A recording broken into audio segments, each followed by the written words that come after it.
In today's video, we're going to be going over the basics of loading and unloading firearms. I'm going to show you everything you need to clean your firearm, maintain your firearm. We're going to be talking about a little bit of when you should clean your firearm. It's different between everybody. So I'm going to go through, everything that I saw when I was working at the gun store. Everybody's different opinions on that and whatnot. I'm going to go over the Cali gun laws for AR-15 specifically.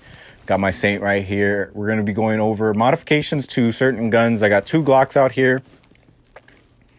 Common things, flashlights, different sights, barrels, triggers.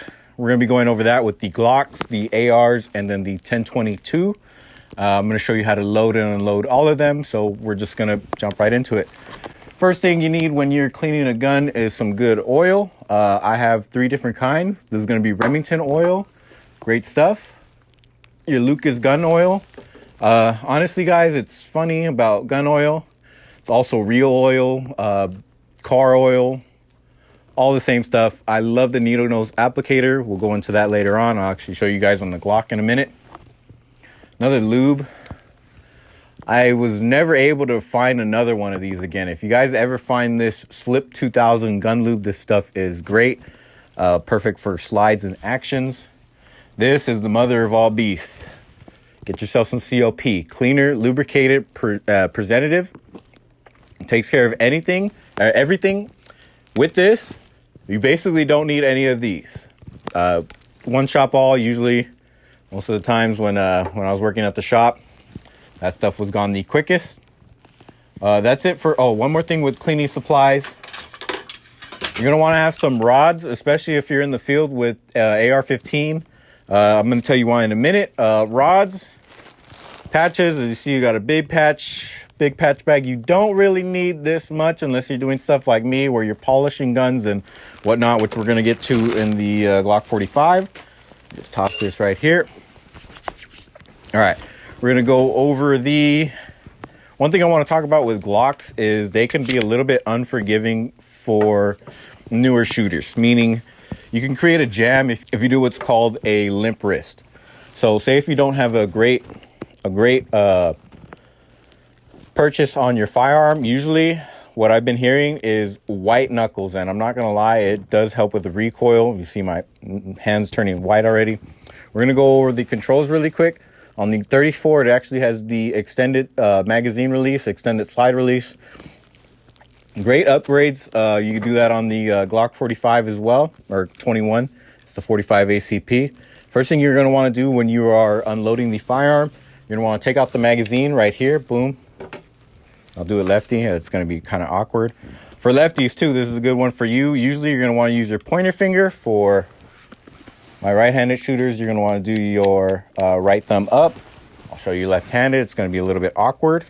Pull all the way back. Push up with that left thumb. You'll catch the slide. At that point, you will check the firearm is clear and good to go.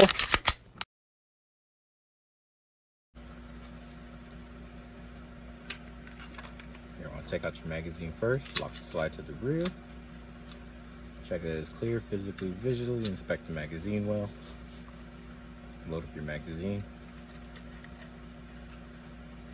into your firearm. You do the chamber of the round pulling down right there. I personally pull back and let go. Magazine out. One thing is you gotta watch your hand on the other side. Eject the round, lock it back to the rear. Ready to go. And good range etiquette when you are at the range. Put it down, not with this slide, the slide where you could see with the ejection port open facing down range. I know toward you guys is down range right now. I know that's not really the safest thing for you guys right now, but when you're at the range, you're going to want it face up with the ejection port up, lock back open. If for whatever reason, maybe you have a California model AR-15, you're going to want to put something like a chamber flag in there if you can't lock the bolts open, if you don't have the option to lock the bolt to the rear. So I'm going to do the same thing with the Glock 21 on the right hand side. Same thing. Pops out all the way back. Push up. Check that it is clear. We are golden. I'm going to go over the 2 different grips that I used to use. I used to put my left thumb over the trigger guard as well. So right thumb just like this. One thing is to, there's a little groove right here. It's where you usually want your thumb, but mine does stick out just a little bit here. This is the way I hold guns now, because I usually am going to put a flashlight on it nowadays, but I used to hold it like this. I don't jive with that anymore. I felt like I was pulling my shots a little bit. One thing too is the trigger on Glocks are horrible.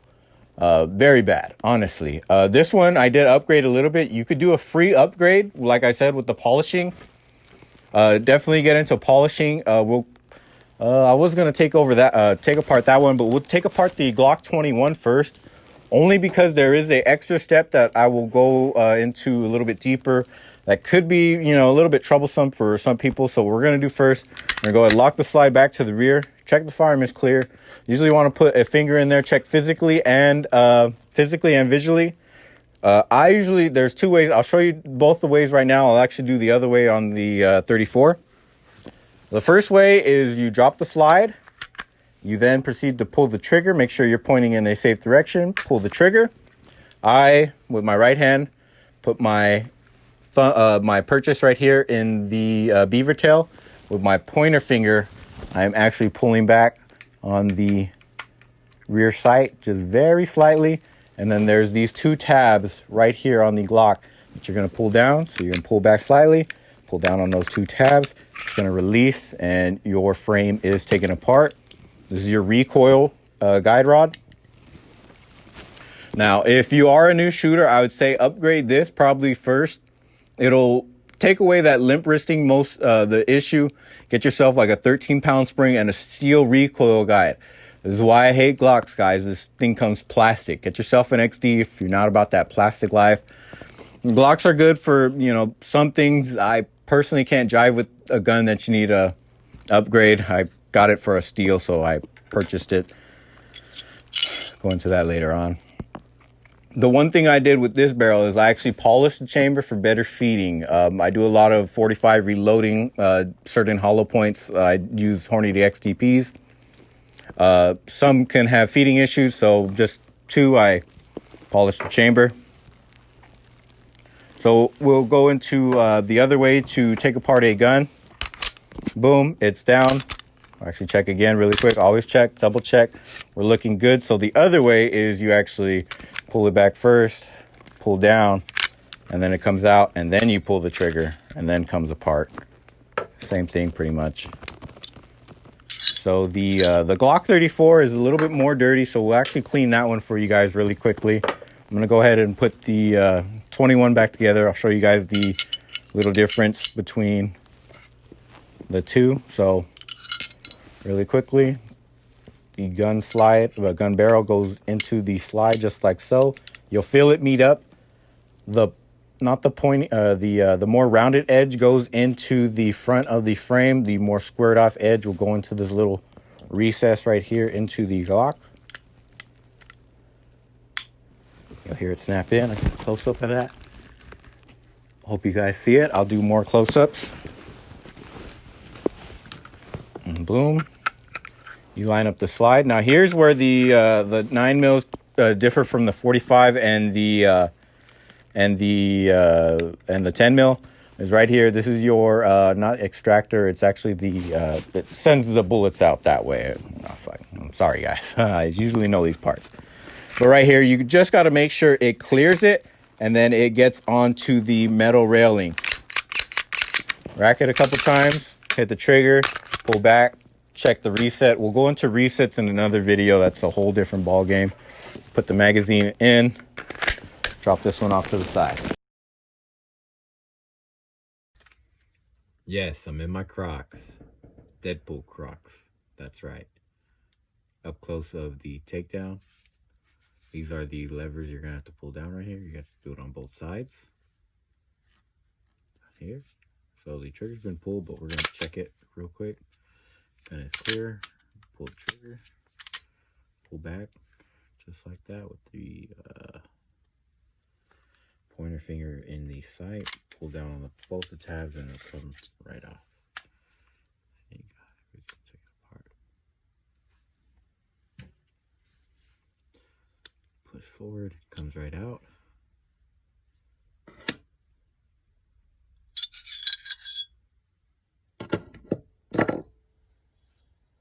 You can go crazy down here on product. Right here is where you want to be very careful, be very polite.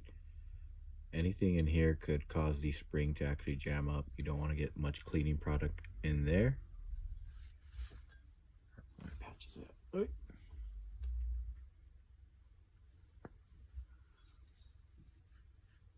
Simple wipe down. There's cleaning product in here, or you can get yourself your good old CLP. Spray it onto the patch. Get it mixed in. Boom.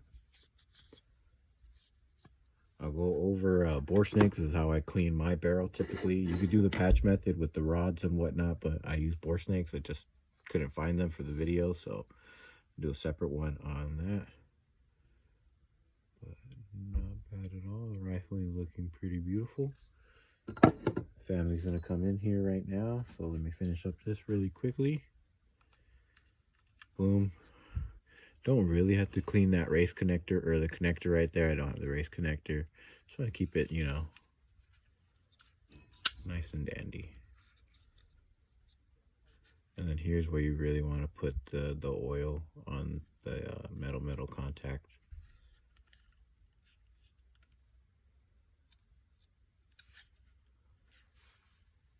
And then put it back together really quickly.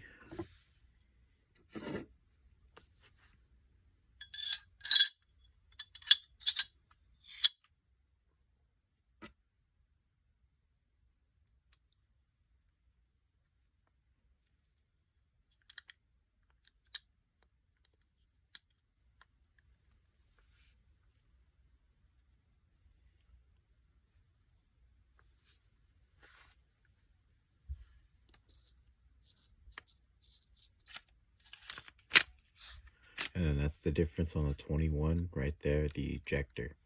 The ejector, you'll see it's like weirdly curved. Sometimes you could hit it and you could actually damage that ejector. So just be careful if you do have the 21 or the 10mm, the Glock 20. And you want to make sure everything is lined up. I actually had a customer who actually somehow got it above the rails. See, it almost got stuck there. You want to get it right mixed in with it right there. All the way back. Feel it. Test that trigger. And we're looking good. We're going to need patches for this one. This is going to be a longer video. Might be a little bit boring, but there are a lot of newbies out there, and this is actually a very necessary video. And a lot of the guys doing videos like this out there are kind of old. So one thing I love is this COP. So we're just going to use this. Don't need anything else. I love the needle nose applicator. So go ahead and put that bad boy in there. Boom. One thing about the Glock 34 is with that window cut, usually it gets very, very dirty in there. That bad boy right there. It's actually not a ported barrel. Technically, it's just weight reduction. What you don't want to clean is this area down here. You don't want to get much into your firing pin. You could cause the spring to jam up on you, and you're going to get maybe a light primer strike, or the gun's just not going to go off. Careful not to go down there. When I go down there, I usually either get the needle nose applicator, or what I'll do is I'll literally spray one of the cloths and just wipe down.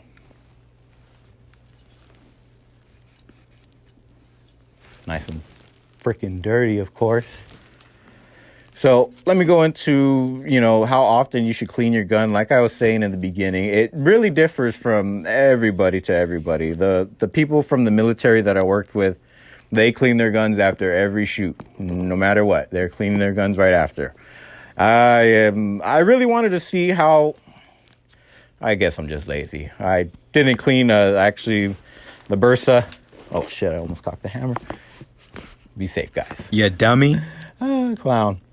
So the Bursa, I actually put around 1,000 rounds through it before I actually had to clean the firearm. Phenomenal. Definitely don't want to take it to that extreme.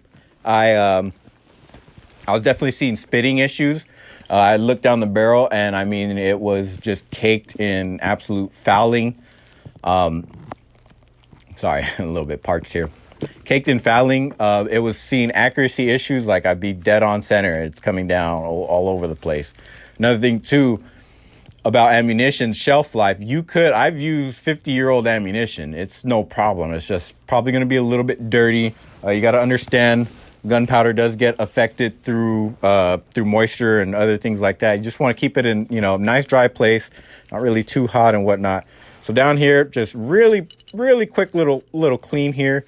You go a little bit heavier into the slide a little bit more. You could actually spray it down. But for what we're doing right now, since this gun is not all that dirty, we're just going to clean the frame a little bit, show you where you need to clean.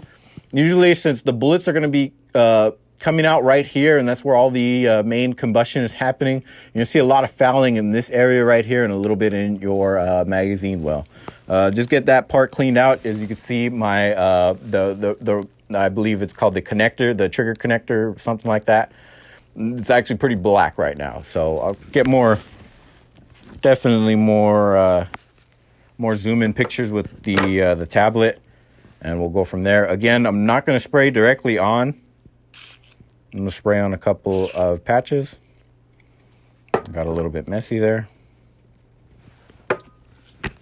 Get in there and real nice and deep black. Nice and black. Jesus Christ. It's not really, the nuts and bolts of the operation here, as far as where, most of the slide mechanics are. But important to clean, though, as well. Where you really want to focus on, you'll feel plastic right here, and then you'll see the silver, the metal. That's really where you want to keep really lubed up. Pretty much where metal on metal contact is going to be. I'm going to show you guys right now with the needle nose applicator, like I said. It's going to get in there real good, real quick. I was looking around for some water. I am parched. Jesus Christ. Talking just...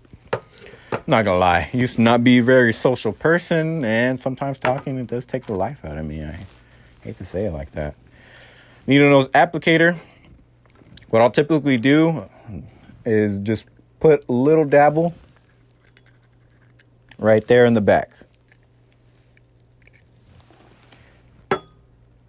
If it stands, perfect. Let it seep down. And then I'll just hit the little railing just right in between it. Boom right there. Boom right there.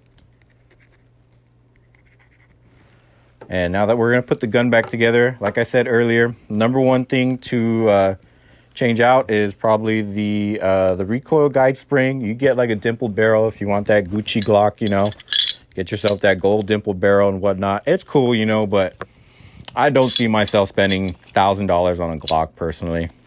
One thing I would get is different sights. I definitely don't like the target sights on the Glock 34. I'd get the blacked out rear sight with the high vis front sight. One thing you do definitely need to upgrade on a Glock is the trigger for sure. Like I said, get the ZevTech starter spring kit.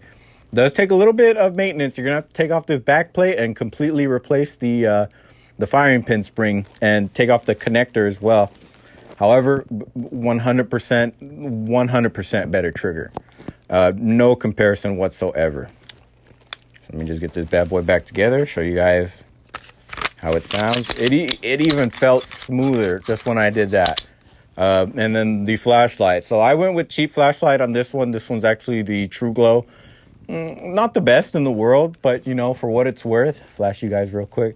For what it's worth, I mean, it's going to get the job done. I do a lot of draw from the holster and engage and then point the gun. With it, it's not that bad. Did I leave the Enforce?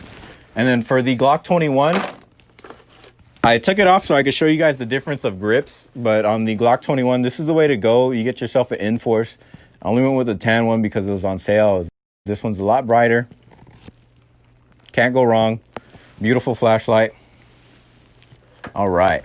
Now we're going to get into the AR, the beauty of the beast. I have a sling on mine, so sorry if it's a little bit in the way. Check that we're clear real quick. Clear. I'm going to go ahead and put a magazine in and show you guys how to unload and load really quickly. All right, guys, we're going to go over loading and loading the AR-15. We're going to start with the bolt closed. We're going to unload the magazine, or we're going to take out the magazine first. I'm going to lock the bolt back to the rear, hitting the bottom of what I call the ping pong paddle or the bolt catch. Hitting the top of it right there is going to slide it forward. Check the chamber, check the magazine well. We're going to load up a round. You go right over the top of the feed lips, back on into the magazine well. We're now chamber the round by hitting the top of the ping pong paddle bolt release. Take out the magazine. Eject the round, lock the bolt back to the rear bottom of the ping pong paddle.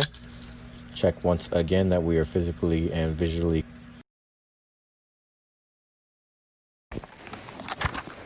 Here are the controls really quickly. There is a magazine release right here. This is your safety. I actually love the safety on the Springfield Saint. As you guys see, the shark fin. Oh my God. Gun law makers are not the smartest people in the world, as you can see. I mean, this is what they say keeps you from shooting mass people, mass murders. Me and my brother were just talking right now. I was just getting ready for this video, and we were just talking about how other people are really fucking it up for gun owners. So this is what we got to deal with. This is how you got to shoot your California rifle, with your hand open. Springfield did it right with the way they put their the safety control right here. I actually love where it's at. I typically on an AR, I really don't use the safety as much as I should be using it. But since this is a short throw safety, which is a good AR upgrade that we're going to be getting into, a short throw safety is a great upgrade to get into. Just pop it real quick. You get the extended mag release. You could get the bad lever, the battery assist device lever. You just pull down, and then that will engage your bolt drop, which we're going to go into right now. Let's actually unload this bad boy. We're going to take out the magazine using the magazine release right here. You see down here. This is the tricky part. What I do is I'll usually prop an AR on my thigh or something like this. This tray is not steady at all, so I think about it, tarantula fingers or fangs. Grab it like here, pull all the way back. This is a ping pong paddle, I call it, or the bolt release. The top of the ping pong paddle is to release. The bottom of it, you'll see it pop out, is to lock the bolt back to the rear. Let go, and then you have your bolt locked back to the rear. And check that bad boy, and good to go. Just a good practice. Keep your charging handle forward. Just good practice there. Now, we're going to be taking down the AR right now. The one thing I wanted to mention was the thing that helps you out, the battery assist device. Right here, you'll see all the people be cool and slap it. That's always cool. So we're going to go over. Always check it, obviously. It was already back.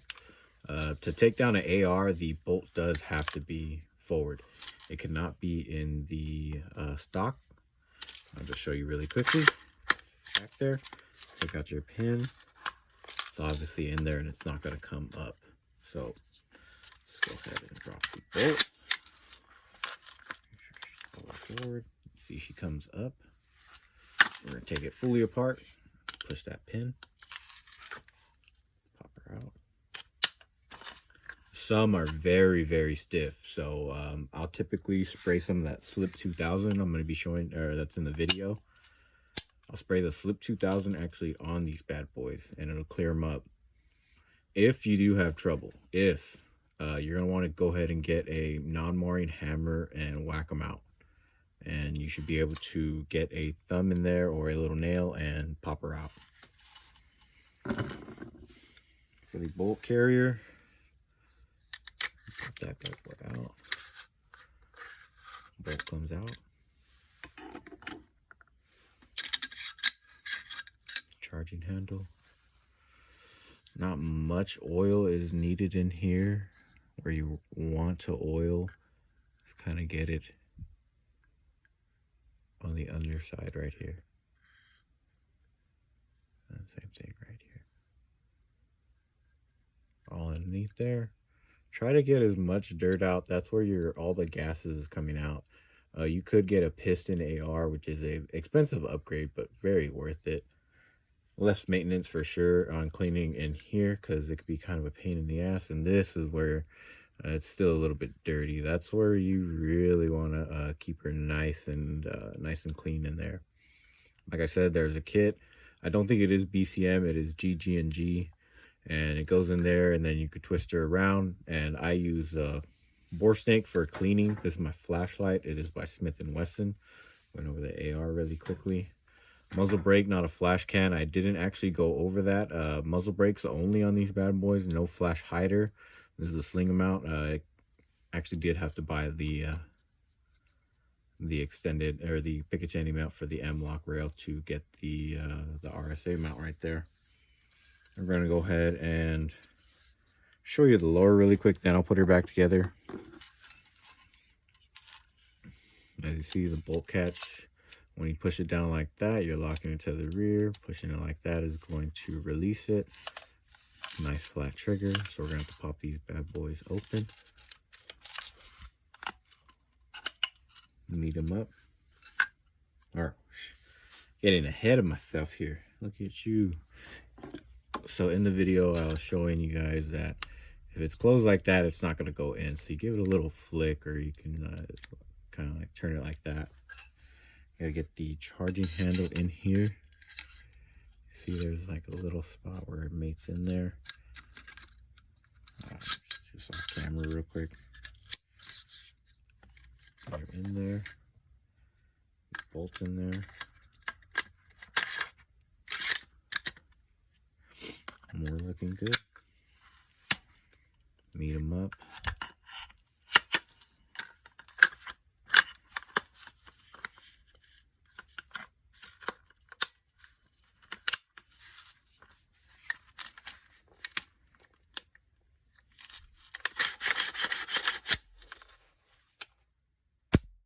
Looking good.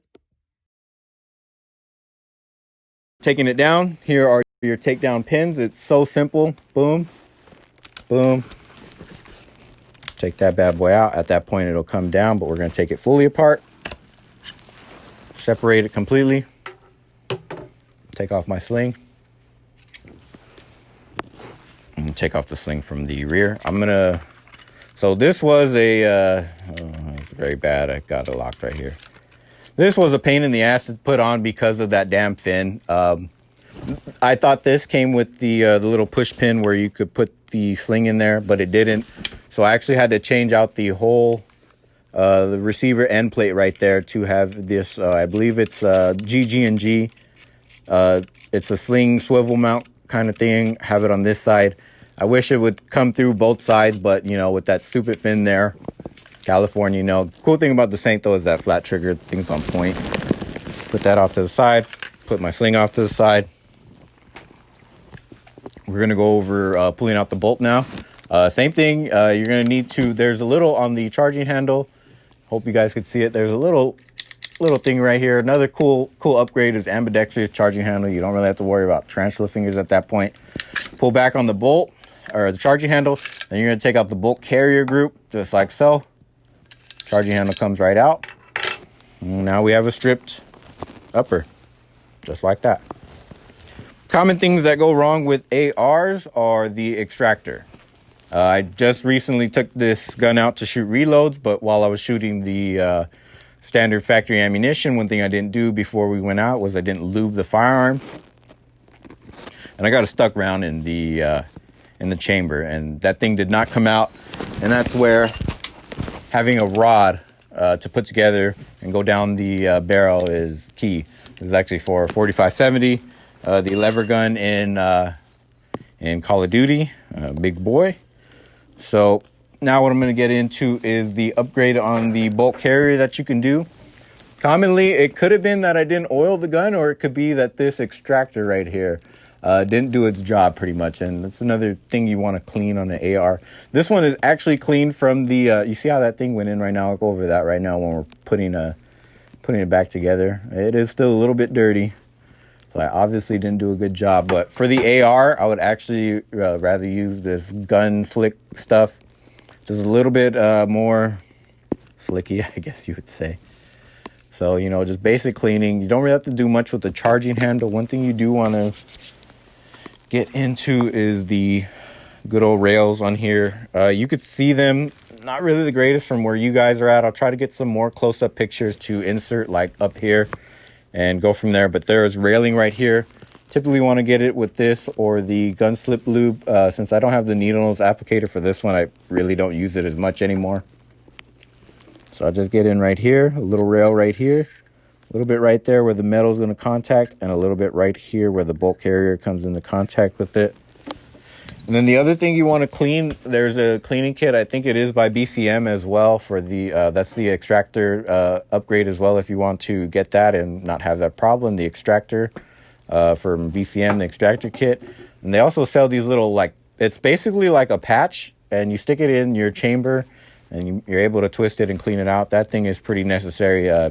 These AR-15 chambers do not like to be dirty at all. So now we're going to go back over putting it back together. One thing, cool upgrades on this bad boy, and we'll go into some of the laws here.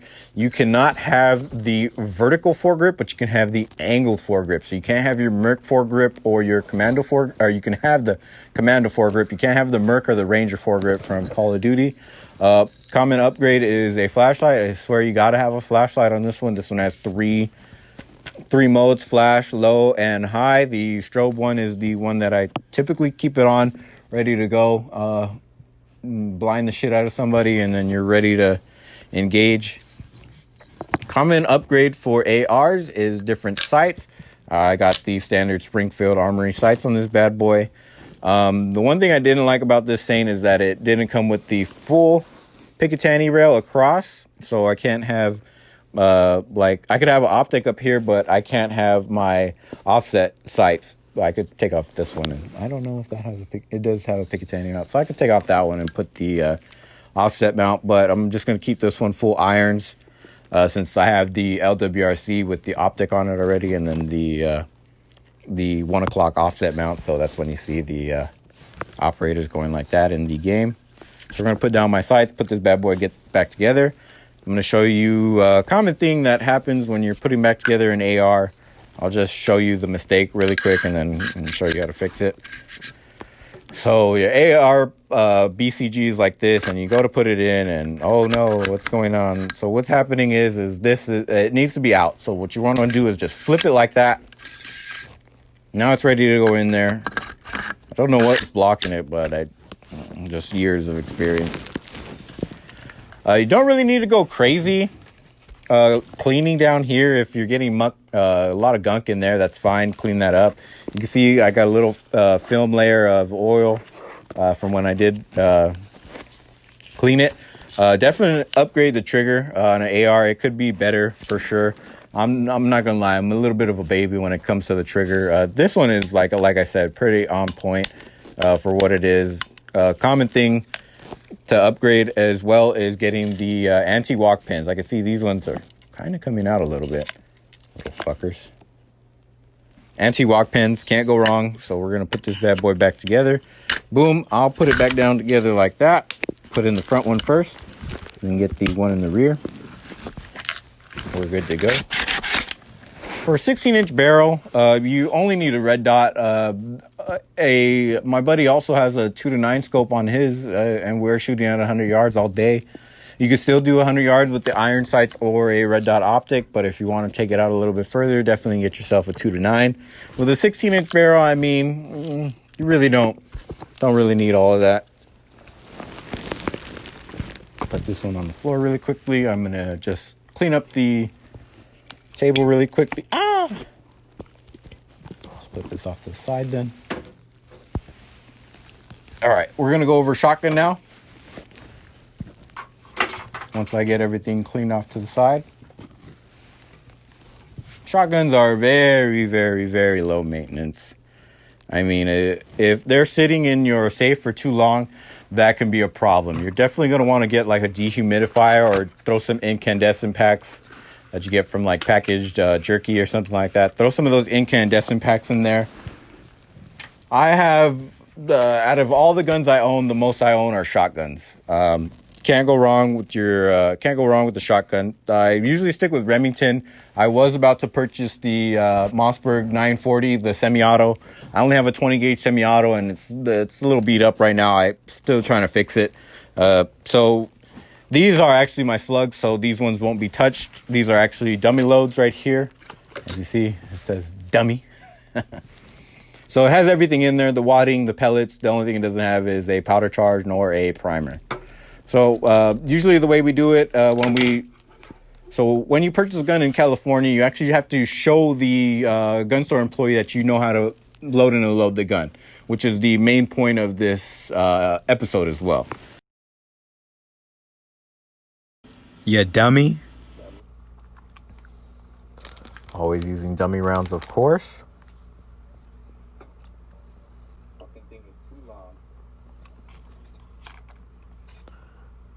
We're going to start with the pump all the way forward. So to release it is this tab right here. As you see, it doesn't release without pulling the tab. We're going to pop one into the ejection port, into the tube, on in there. And then you would do 7 more, but we're not doing that. We're just showing you how to load and unload. Eject the round, and we're going to safely unload the next round by shaking it out of the ejection port. Good to go. So what we're going to do first is you got to clear the gun first. For Remington, it's right here. There's this little tab right here to release the pump. On a Mossberg, it is like right here where the safety's at on a Remington, and you push up and into the receiver. It's common with the Winchester as well, the FN SPX, I believe. No, it's Winchester SPX. I forget which FN model, the FN P12. I believe it's the same thing right here. Not 100% on that. So you're going to rack the pump, boom, toss one in, pull up the pump, and then you would proceed to load up the rest of the tube. That's my thing where I was getting at with this is the common upgrades for shotguns, especially nowadays. It's really hard to get a tactical shotgun, anything with 18.5-inch barrel, which is the legal minimum for 18 inches is the legal minimum for California. But I love me a sporting shotgun. I don't have a shotgun that's 18.5. The shortest I have is a 20 gauge single shot, which is, not really a home defense shotgun. It's more for sporting still. This is a 26-inch barrel, I believe. The only upgrades I did was I put a magnetic high-vis front sight on this bad boy. I got the extended tube. So for hunting, you can actually only have 3 in your tube. So these, when you get like a shotgun with the 28-inch barrel, it's usually only going to come with 3 rounds. So I added this. It makes it 6 + 1, so you get 7 grand total.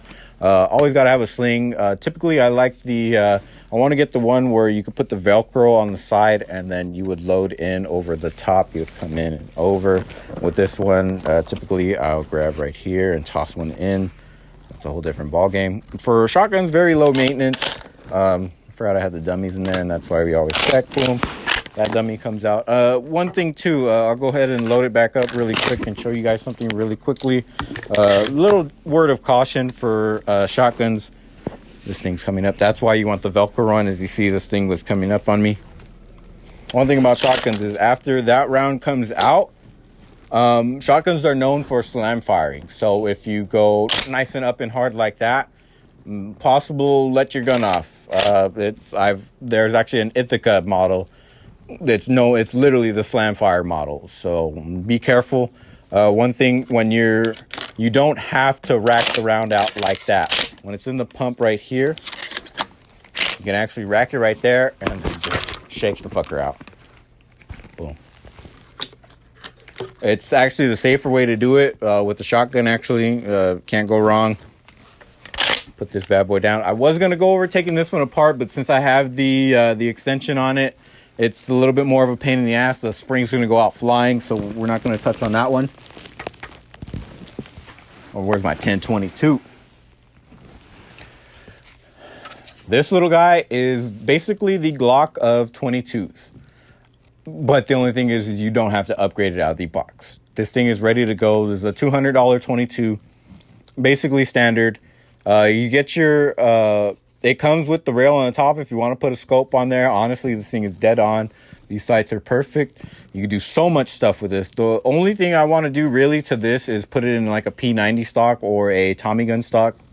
The only thing is if you put it in the P90 stock, you have to get a longer barrel because for a bullpup, it has to be over like 18.5. I believe this is a 16-inch model. I'm not 100% sure on that. I just want to go over the loading and unloading on the 1022. It is a fun gun. However, it can be a little bit daunting at some times. I'll show you why right now. All right, so it's pretty much the same process with the 1022. To release the magazine, you push forward on this tab right here, pop it right out. You'll see it doesn't lock back, so you got to hit this little tab right here and push down. You'll feel it lock back. Check the chamber. We'll load one up. You'll see here you need to get it into the slit right there in the magazine. Match it up with the rim of the cartridge. On in there, push down, slide her home. Back into the firearm. Now you see it doesn't automatically go forward, so we got to pull back. And we're going to hit the same switch that we used to lock the bolt back, and we're going to hit it on the opposite side. Push it up and in, release, and boom, you're chambered. Release magazine. Eject the round, so pop her right out. We're going to lock the bolt back to the rear again, hitting that tab again. Boom. Looking good to go. Check again.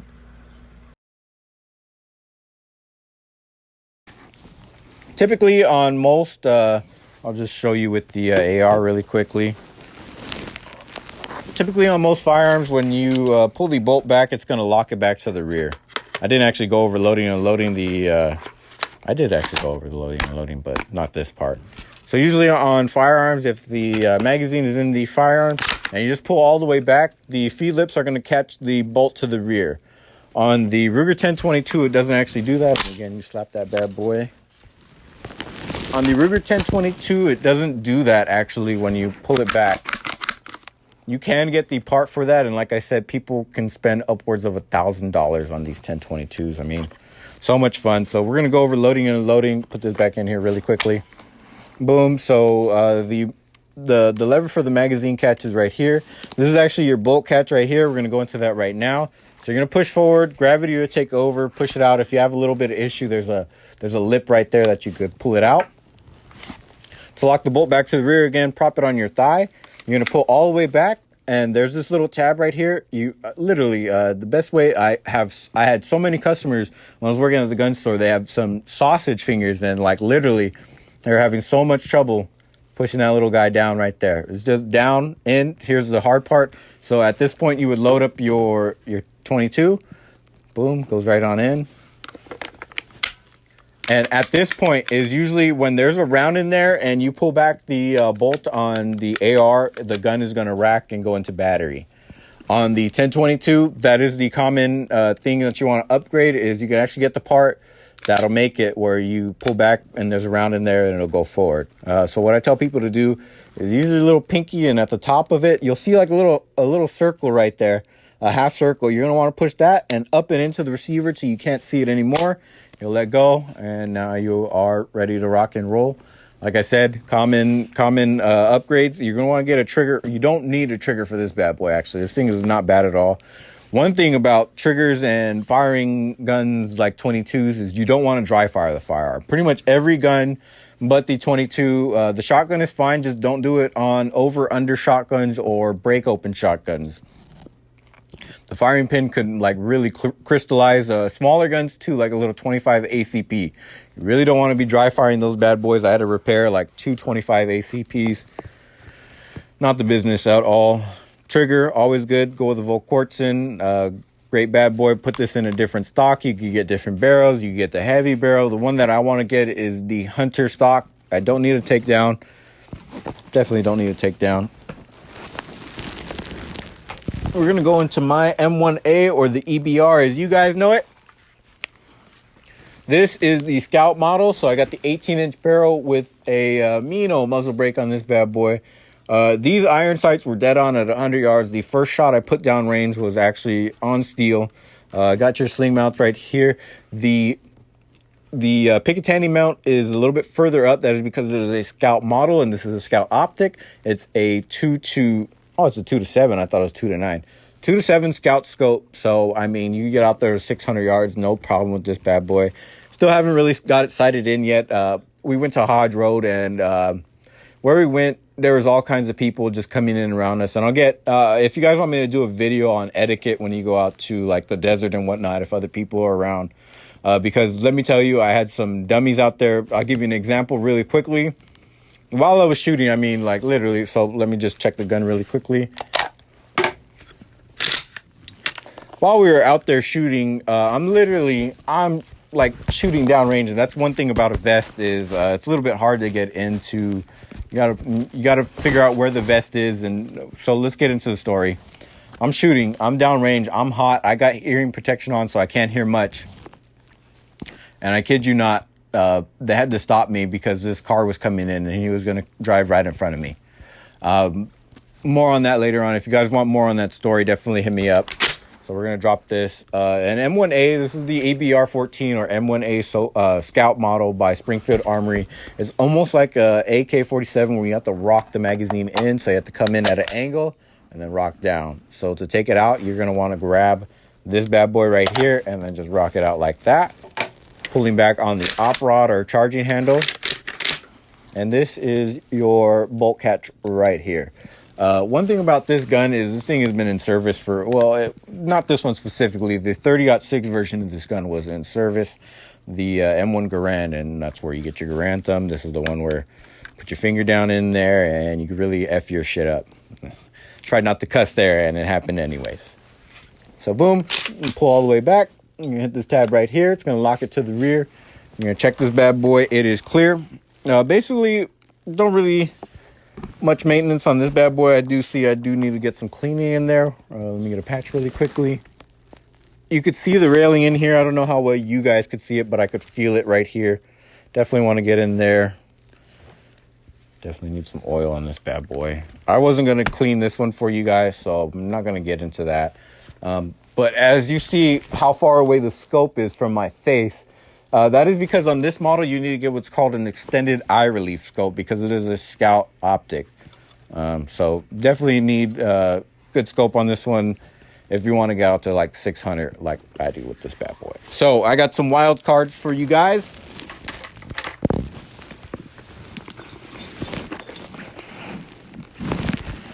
Good old revolver.